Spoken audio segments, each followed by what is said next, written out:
Hi dear students, जैसे कि अपन continuity पे बेसिक और एडवांस टाइप के प्रॉब्लम कर रहे थे, प्रीवियस ईयर के क्वेश्चन सॉल्व किए हैं, उसी पे अपन कुछ आगे क्वेश्चन सॉल्व करते हैं।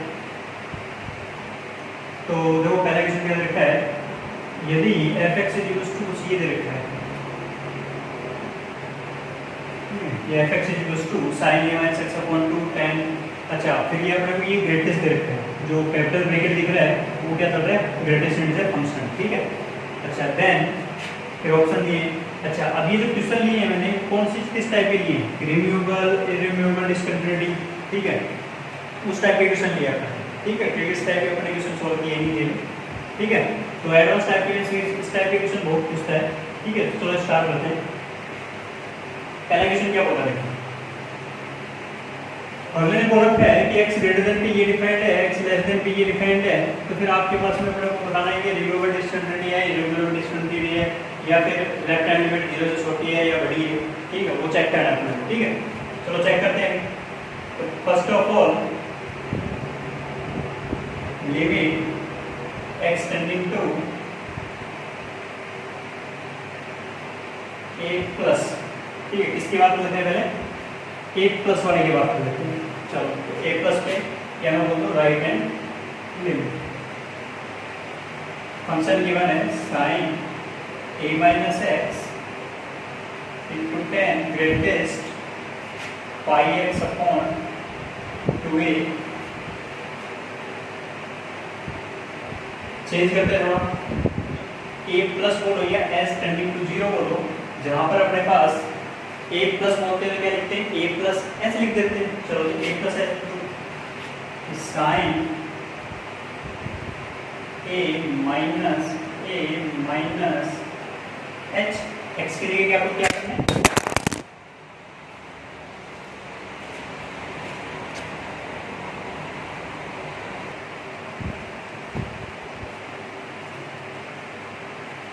तो x के लिए आपको क्या करना है, a प्लस h। ठीक है, tan π/2a, x की जगह a प्लस h। ठीक है स्टूडेंट्स, क्या हुआ, a से कैंसिल आउट हो गया, क्या बच गया आपके पास में, limit h tending to 0 sin -θ minus का sin h tan greatest integer π/2a को अंदर लेके जाऊंगा, मल्टीप्लाई करूंगा तो a से कैंसिल कितना हो जाएगा आपके पास में, π/2 प्लस πh/2a। सही है कि? अच्छा, अब ध्यान दो, s टेंडिंग टू 0 आपने को बताया ये अनडिटरमाइंड फॉर्म है कि नहीं, तो पहले चेक करते हैं कि जब s टेंडिंग टू 0 रखूंगा तो sin 0 कितना हो चुका आपके पास में, 0 into multiply s tending to 0 again 0 sin π/2 greatest कितना निकलेगा, अब वो इंपॉर्टेंट, π/2 का ग्रेटेस्ट निकलेगा tan ग्रेटेस्ट π/, अच्छा tan 1.57 भाई 3.14 पे डिवाइड करोगे 2 का तो 1.5 के अप्रोक्सीमेट आएगा। अब 1.5 का ग्रेटेस्ट कितना आता है, tan 1, मतलब आपके पास में एक एग्जैक्ट वैल्यू आ रही है, तो एग्जैक्ट वैल्यू को जब इससे मल्टीप्लाई करोगे, सपोज ये आ गया आपके पास में tan 1, देन वैल्यू क्या निकल गई आपके पास में, 0। जब अनडिटरमाइंड फॉर्म होती तब अपने को इतना चेक करने की जरूरत नहीं पड़ती, लेकिन यहाँ पे क्या दे रखा है, π/2 प्लस थीटा। ठीक है, तो क्या यूज में लोगे, डायरेक्ट फॉर्मूला यूज में नहीं लेने वाले, tan 90 प्लस थीटा नहीं, ऐसा कुछ नहीं करना अपने को। अपने को क्या ध्यान देना है कि ये ग्रेटेस्ट के अंदर दे रखा है, ये कोई कैपिटल ब्रैकेट या स्मॉल ब्रैकेट नहीं है, क्या दे रखा है आपको, ब्रैकेट दे रखा है, वो भी कैसा, कैपिटल, बट किसके लिए, ग्रेटेस्ट इंटीजर फंक्शन के लिए। तो हमें चेक क्या करना था, ग्रेटेस्ट इंटीजर फंक्शन चेक करना था, s टेंड्स टू 0 रखा अपन ने, तो वैल्यू आपके पास में क्या आ गया, राइट हैंड लिमिट की 0। सही, तो मेरे प्यारे विद्यार्थियों, आपको यही सबसे ज्यादा इंपॉर्टेंट चीज देखने। चलो अब आगे वाली चीज करते हैं भाई, a प्लस पे चेक कर चुके, तो फिर अब बोल रहा है कि भाई लेफ्ट हैंड लिमिट भी चेक कर दो। Left hand limit is equals to limit, आगे मैं डायरेक्ट लिखता हूँ s tending to 0 a minus लिखो या फिर एस टेंडिंग टू 0 लिखो। तो a माइनस लिख रहा हूँ तो जो जो फंक्शन दिख रहा था अपने को cos pi by 2a x की जगह a माइनस है सब्स्टिट्यूट कर दिया अपॉन a माइनस h और माइनस प्लस क्या होगा भाई a माइनस एच था माइनस से मल्टीप्लाई किया तो कितना आ जाएगा a प्लस एच आ जाएगा। चलो सिंप्लीफाई करते हैं limit H tending to 0 cos pi by 2 से अंदर मल्टीप्लाई करूंगा तो कैंसिल आउट हो गया कितना हो गया आपके पास में cos pi by 2 minus pi H divide by 2। तो मेरे प्यारे विद्यार्थी हो ऐसे कैंसिल आउट हुआ नीचे कितना आ गया आपके पास में h।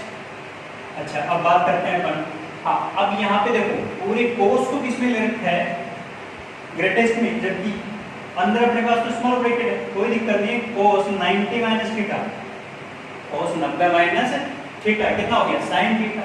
तो लिख देते हैं limit s tending to 0 sin pi s divide by 2a upon में कितना चल रहा है अपने पास h।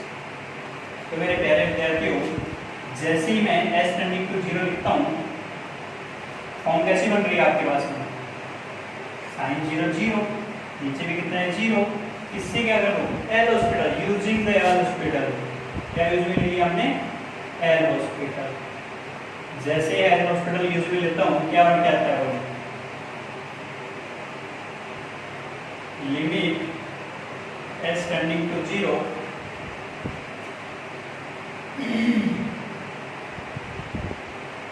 साइन को हो गया cos पाई h अपॉन 2a और पाई h अपॉन 2a का करोगे तो ये बढ़ गया आपके पास में पाई अपॉन 2a नीचे अपने पास h का डिफरेंशिएशन किया कितना आ गया 1 s टेंडिंग टू 0 रखता हूँ cos 0 की वैल्यू कितनी होगी 1 क्या बढ़ गया आपके पास में पाई अपॉन सही है। तो मेरे प्यारे विद्यार्थियों आपको ध्यान देने की जरूरत कितनी थी कि आपके पास में यहाँ क्या आ रहा था राइट हैंड लिमिट कितनी आ रही है 0 आ रही है लेफ्ट हैंड लिमिट कितनी आ रही है पाई बाई 2a आ रही है। अच्छा अब आपको देखना था कि ये कंटिन्यूटी किस टाइप की है रिमूवेबल सॉरी डिसकंटिन्यूटी किस टाइप की है रिमूवेबल है या इरिमूवेबल। तो आपको दिख रहा है कि जब भी right hand limit left hand limit दोनों की वैल्यू अगर इक्वल आती है तो मैं बोलूँगा रिमूवेबल टाइप की डिसकंटिन्यूटी है अदरवाइज किस टाइप की डिसकंटिन्यूटी है रिमूवेबल टाइप की डिसकंटिन्यूटी है क्योंकि आपके पास में right hand limit at x equals to a and left hand limit at x equals to a is not equivalent equal नहीं आ रही। तो क्या बोलोगे आप किस टाइप की डिसकंटिन्यूटी है कि फंक्शन जो भी था वो अपने पास रिमूवेबल टाइप का डिसकंटिन्यूअस फंक्शन था। ठीक है चलो तो ऐसे अपने पास नेक्स्ट क्वेश्चन दे रखा है। तो मेरे प्यारे विद्यार्थियों चलो नेक्स्ट क्वेश्चन को सॉल्व करने की कोशिश करते हैं क्या बोल रहा है।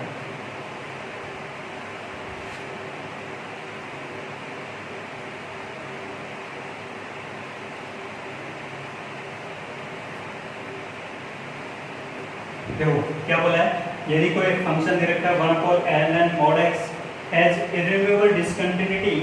अच्छा irremovable discontinuity कहाँ हो रखी है x a और b पर। रिमूवेबल डिसकंटिन्यूटी कहाँ हो रखी है x c पर। पूछा गया है a² + b² + c² की वैल्यू फाइंड आउट करो।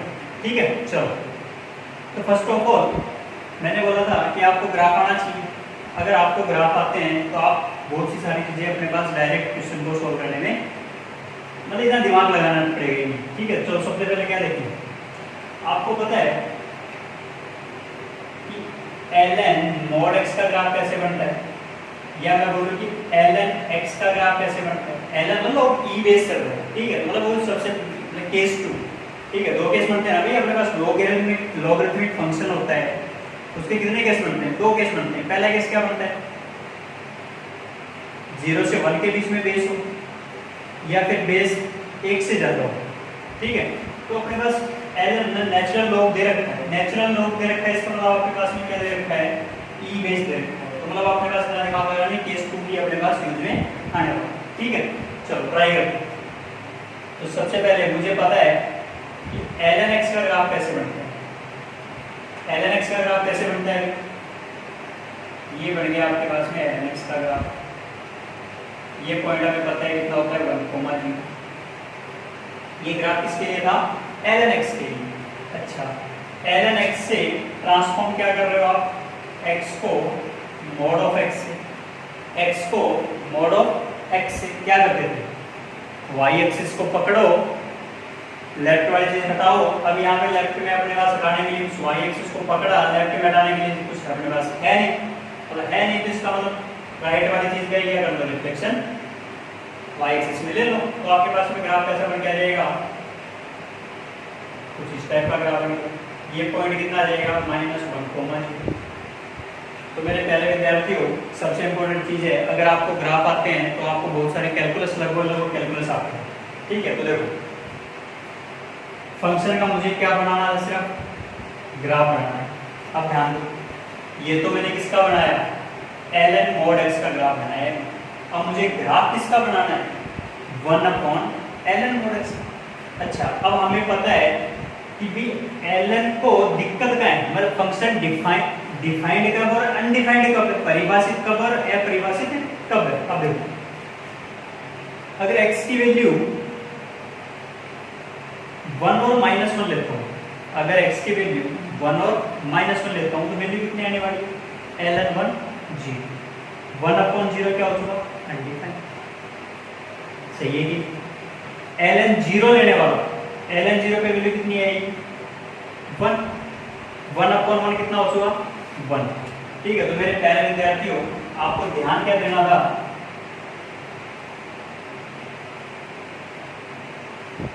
कि x = 1 और x = -1 और x = 0, कि अपने पास फंक्शन कब डिफाइंड है और कब अनडिफाइंड।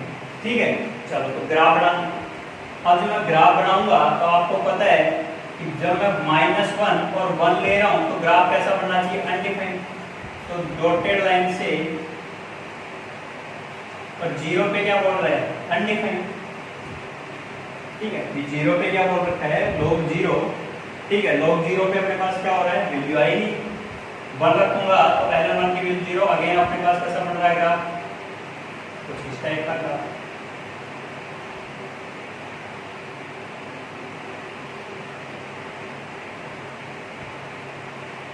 तो मेरे प्यारे विद्यार्थियों, अब मैं बात करता हूँ एक से ज्यादा की, x की वैल्यू अगर 1 से ज्यादा हो, ठीक है, तो आपको पता है वैल्यू क्या होती जाएगी, डिक्रीज होती जाएगी।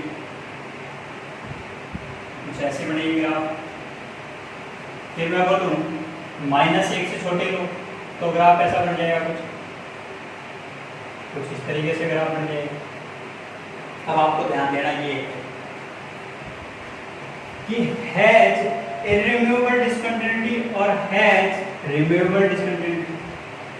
अब देखो, रिमूवेबल डिस्कंटिन्यूटी क्या कहती है कि लिमिट तो एग्जिस्ट करनी चाहिए, मतलब राइट हैंड लिमिट और लेफ्ट हैंड लिमिट क्या होनी चाहिए, इक्वल होनी चाहिए। अब वो कौन से पॉइंट पे हो रही है, ये x = 0 वाला पॉइंट था, यहाँ पर लेफ्ट हैंड लिमिट की कुछ वैल्यू आ रही है और राइट हैंड लिमिट की भी कुछ वैल्यू आ रही है। ठीक है, बट फंक्शन की वैल्यू एग्जिस्ट नहीं कर रही है, बट फंक्शन की वैल्यू एग्जिस्ट नहीं कर रही है। जब फंक्शन की वैल्यू एग्जिस्ट नहीं कर रही है तो राइट और लेफ्ट तो है, तो इसका मतलब आपके पास में कैसी डिस्कंटिन्यूटी चल रही है, आपके पास इररिमूवेबल डिस्कंटिन्यूटी, क्योंकि इस पॉइंट पे आपके पास में डिस्कंटिन्यूटी को चेक नहीं कर सकते। ठीक है, तो आपके पास में -1 और 1 के अलावा x = 0 पे बात की तो राइट हैंड लिमिट भी आई, लेफ्ट हैंड लिमिट भी आई। ठीक है, तो किस टाइप की, रिमूवेबल टाइप की डिस्कंटिन्यूटी आपके पास में आ चुकी। तो रिमूवेबल डिस्कंटिन्यूटी कहाँ है भाई, एट x = 0। अच्छा, अब मैं बात करता हूँ x = 1 और x = -1। अच्छा, 1 पे क्या दिख रहा है फंक्शन, अनडिफाइंड। -1 पे भी क्या दिख रहा है, undefined. Right hand limit, left hand limit कभी इक्वल आई नहीं, क्योंकि देखो बीच में लाइन क्या चल रही है, ब्रेक हो रहा है कि नहीं हो रहा ग्राफ। ठीक है, जब इक्वल नहीं आ रही है तो ये किस टाइप की डिस्कंटिन्यूटी है, रिमूवेबल टाइप। एट x = कहाँ, 2 पॉइंट दे रखे हैं अपने को, 1 और -1। यही तो बोला है इसने। इर्रिमूवेबल डिस्कंटिन्यूटी कहाँ पर है? 2 पॉइंट पर, ए और बी पर। तो ए और बी क्या हो चुका? 1 और -1। रिमूवेबल टाइप की डिस्कंटिन्यूटी कहाँ है? x = c पर। तो x = c कितना आ चुका आपके पास में? 0। बोला क्या था कि a² + b² + c² value put कर दो, 0 + 1 + 1 = 2। यही इसका क्या है? Final answer. तो मेरे प्यारे विद्यार्थियों, जो लेक्चर अपन ने टाइप्स ऑफ डिस्कंटिन्यूटी पढ़े उसको जरूर एक बार चेक करना।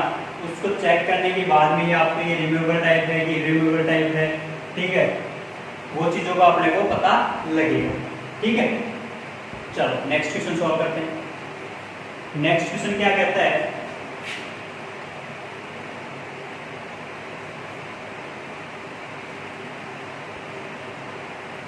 नेक्स्ट क्वेश्चन क्या कहता है? देखो कि द फंक्शन f(x) कुछ गिवन अपने को इज डिसकंटिन्यूअस एट, अपने को कंटिन्यूटी डिसकंटिन्यूटी के बारे में ही बात करनी है।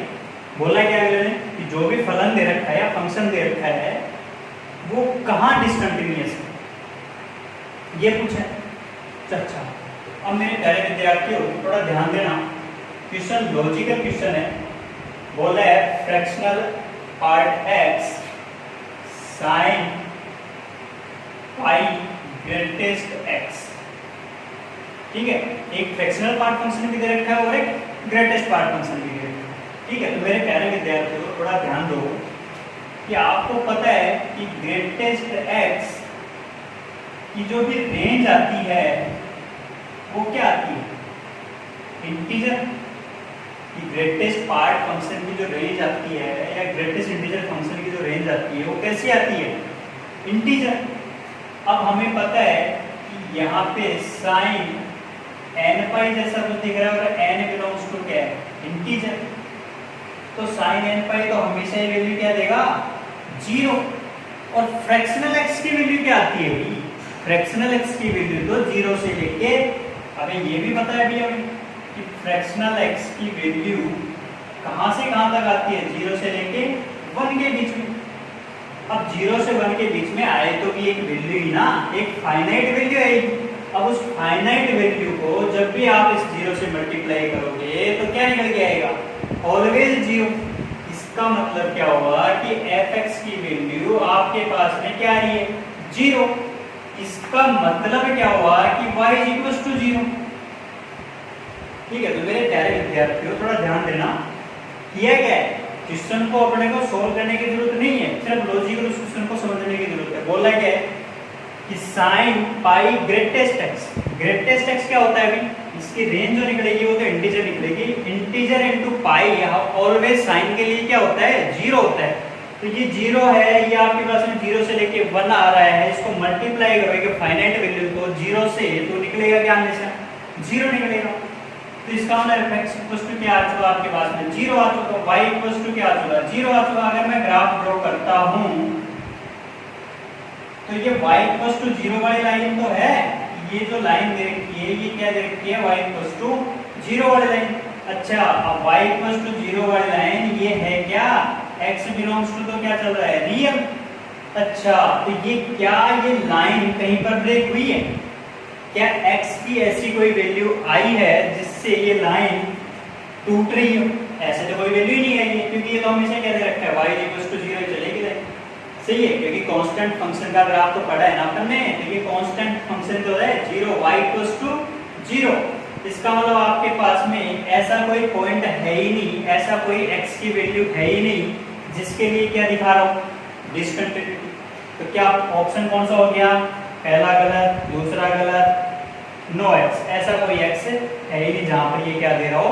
डिसकंटिन्यूटी। ये x बिलोंग्स टू R में ही क्या चल रहा है? एक कंटिन्यूअस फंक्शन। सही है, चलो। तो मेरे प्यारे विद्यार्थियों इसी टाइप का एक क्वेश्चन आपको आगे और लिख रखा है। जो लिखा है क्वेश्चन उस टाइप का क्वेश्चन अपन ने इससे पहले वाले लेक्चर में सोल्व किया था। लेट 2 स्टेटमेंट गिवन है, एक स्टेटमेंट 3 + 4 sin x का ग्रेटेस्ट है, फिर एक दूसरा स्टेटमेंट उसकी रेंज दे रखी है, और बोल रखा है कि डिसकंटिन्यूटी के पॉइंट अपने पास 6 है, 5 है, 4 है। ठीक है, वो डिपेंड करता है कि कौन सा स्टेटमेंट ट्रू है, कौन सा स्टेटमेंट फॉल्स है, ये अपने को बताना है। चलो, तो सबसे पहले बोलना क्या है कि f(x) equals to greatest 3 + 4 sin x। ये दे ग्रेटेस्ट 3 + 4 sin x, ये अपने को गिवन। अच्छा, अब मेरे प्यारे विद्यार्थियों, अच्छा इसमें करेक्शन है, ये बोला है अपने को डोमेन, इसका ये देखा है बिलोंग्स टू पाई टू 2π। ठीक है, x बिलोंग्स टू पाई से लेके 2π। ठीक है, चलो तो वो लिखा चेक करना उसको। फिलहाल f(x) equals to GIF function दे रखा है और साथ में the number of discriminate point of f(x) is 6 at x belongs to pi to 2π। ठीक है, चलो तो सॉल्व करने की कोशिश करते हैं। जैसा कि हमें पता है कि जब भी मैं sin x का ग्राफ ड्रॉ करता हूं, जब भी मैं sin x का ग्राफ ड्रॉ करता हूं तो मुझे सबसे पहले क्या नजर आता है? रेंज और डोमेन तो नजर आती है। तो रेंज तो अपने को पता है कहां से कहां तक चल रही है आपके पास में, -1 से लेके 1 तक। डोमेन की बात करूंगा तो x बिलोंग्स टू r होता है, बट यहाँ पे अपने को डोमेन को क्या कर चुका है, वो रिस्ट्रिक्टेड। ठीक है, कि आपको पाई से लेके 2π के बीच में ही उसके बारे में बात करनी है। अच्छा, तो पाई से 2π, तो ये पाई है और ये कितना हो गया आपके पास में 2π। तो मतलब आपको इसी ग्राफ के बारे में ही अपने को क्या करनी है, बात करनी। अच्छा चलो, तो पाई से 2π में इसकी क्या करते हैं, बात करते हैं कि वैल्यू क्या आ रही है। अच्छा, तो मेरे प्यारे विद्यार्थियों थोड़ा ध्यान दो, पाई से 2π के बीच में बात कर रहा है। पाई से 2π में कहीं ना कहीं क्या आ रहा होगा, 3π/2, जहां पर वैल्यू कितनी आ रही होगी, -1 आ रही होगी। सही है कि?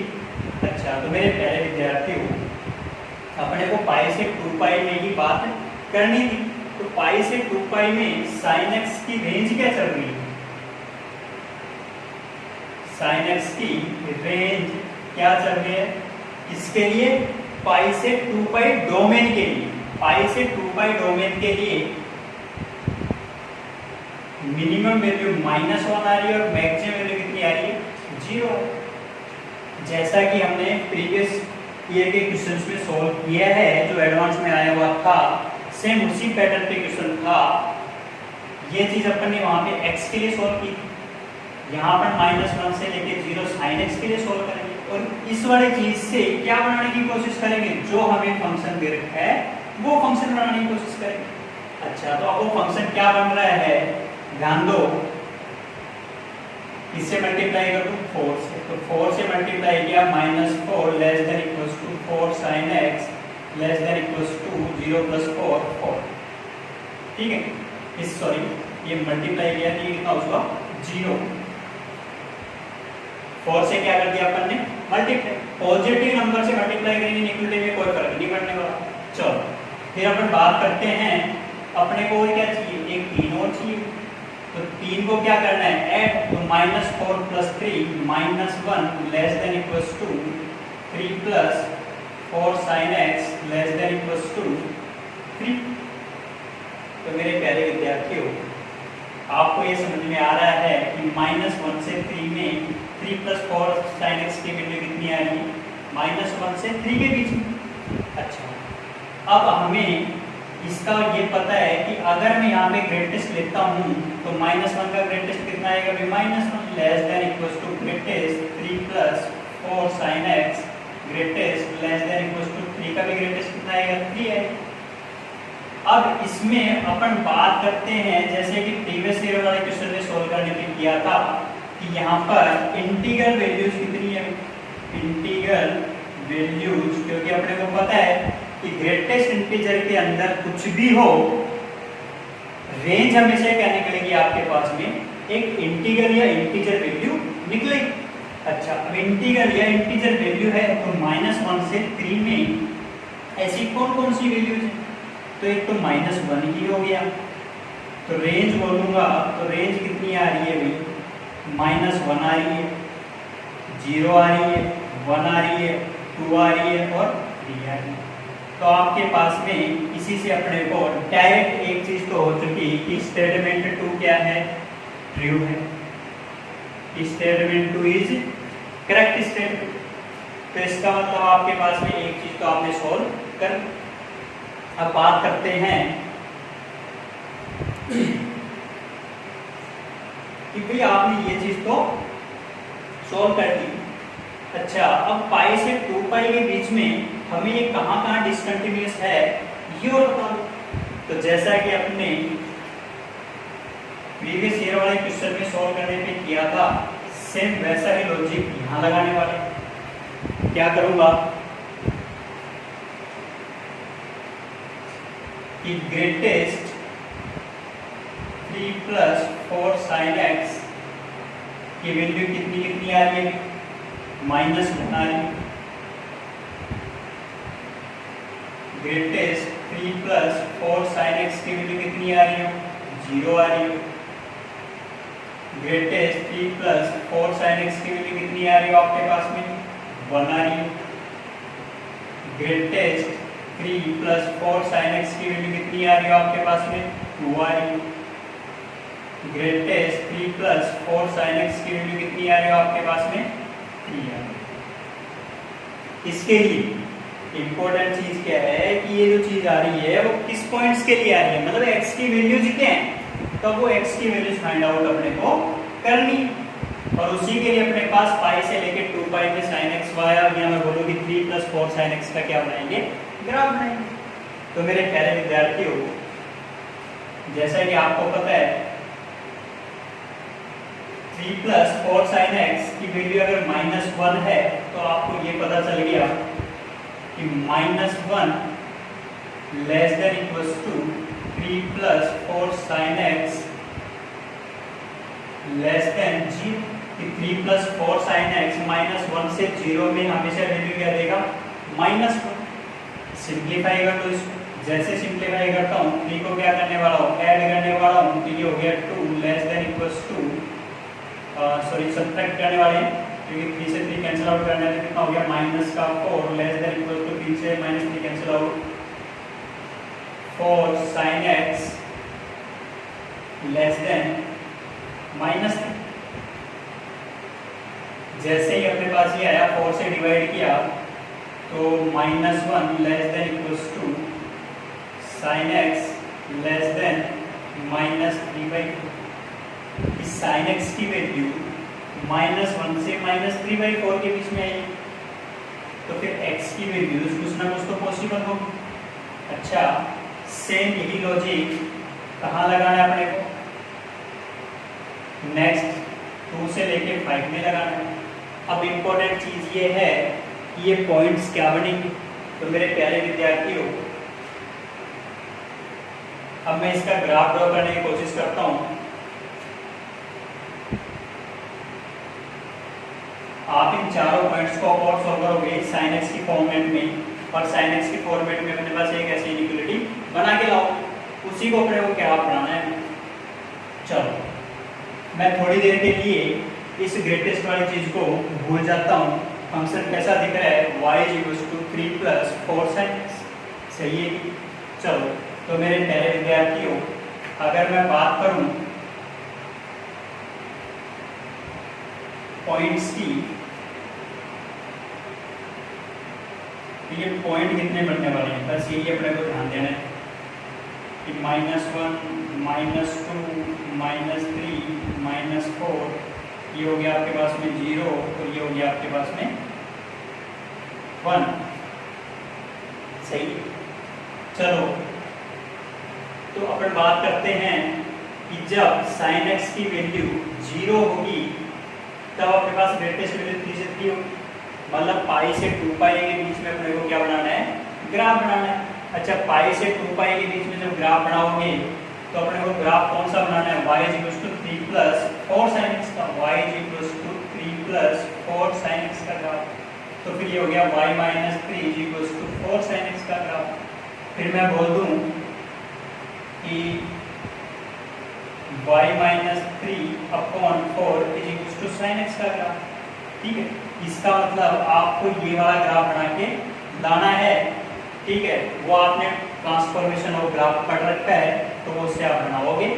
ठीक है, मैं यहाँ पे आपको सिर्फ इतनी चीज बताऊंगा कि साइन एक्स -1 से -3/4 में, -1 से -3/4 में कोई ना कोई वैल्यू देगा।